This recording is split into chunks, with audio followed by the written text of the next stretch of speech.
घर की कहानी, पानी की परेशानी। लेकिन अब और नहीं, क्योंकि न्यूट्रॉन पाइप्स लेकर आए हैं हाई क्वालिटी केसिंग पाइप्स, जो बने हैं हाई क्वालिटी मटेरियल से। 40 और 30 केजी वेट में न्यूट्रॉन पाइप्स देते हैं आपके बोरवेल की सुरक्षा सालों तक। तो अगर आप भी अपने खेतों में नया बोरवेल करवाने की सोच रहे हैं या फिर अपने खाली पड़े प्लॉट पर बोरवेल करवाने का काम करवाना चाहते हैं, तो बड़े बड़े ब्रांड को टक्कर देने के बाद अब आपके शहर में आ गए न्यूट्रॉन पाइप्स, एक्सपर्ट की पहली पसंद। नमस्कार, मैं हूं आपके साथ स्वाति और आप देखना शुरू कर चुके हैं विंध्या टाइम्स। रीवा शहर में इन दिनों रसोई की आंच पर संकट के बादल मंडरा रहे हैं। घर की रसोई का बजट तो पहले से ही बिगड़ा हुआ था, लेकिन अब सिलेंडर का मिलना भी दूभर हो गया है। शहर की लगभग हर गैस एजेंसी के बाहर आज सुबह से ही जो तस्वीरें सामने आई हैं, वो प्रशासन के दावों की पोल खोलने के लिए काफी हैं।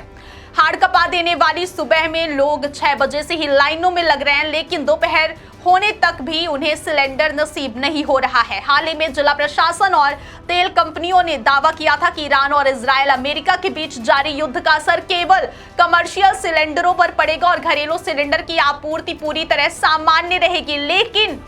लेकिन रीवा की जमीनी स्थिति इन दावों के बिल्कुल उलट है। सबसे पहले आप ये विजुअल्स देखिए, ये वीडियो देखिए, किस तरह लाइनें लगी हुई हैं गैस एजेंसी के बाहर, किस प्रकार लोग लाइनों पर लगे हुए हैं।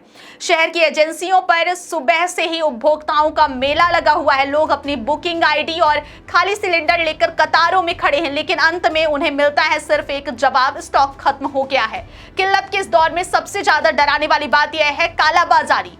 जहां एक तरफ आम उपभोक्ता लाइन में लगकर परेशान हो रहे हैं, वहीं दूसरी तरफ दलालों का जाल शहर में फैल चुका है। उपभोक्ताओं का सीधा आरोप है कि गैस एजेंसियां जानबूझकर सीमित स्टॉक दिखा रही हैं, जबकि पर्दे के पीछे वही सिलेंडर 1700, 1800 और यहां तक कि 2000 रुपए तक में बेचे जा रहे हैं।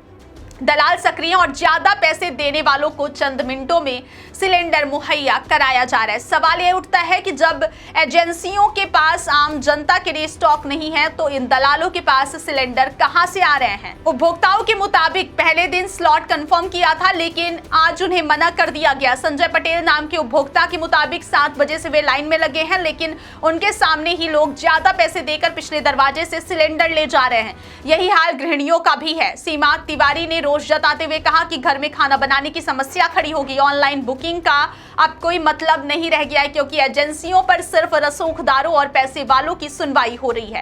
राजेश गुप्ता जैसे सैकड़ों उपभोक्ता आज खाली हाथ घर लौटे, जिनकी मांग है कि प्रशासन को केवल बयानबाजी नहीं बल्कि कालाबाजारी करने वालों पर कलेक्टर का डंडा चलना चाहिए। एक तरफ सरकारी केवाईसी और बायोमेट्रिक के जरिए पारदर्शिता का दावा करती है, वहीं दूसरी तरफ रीवा की यह अराजकता दर्शाती है कि सिस्टम में कहीं ना कहीं बड़ा छेद है। क्या खाद्य विभाग के अधिकारियों को यह नहीं दिख रहा कि शहर में 1800 रुपए में सिलेंडर बिक रहे हैं?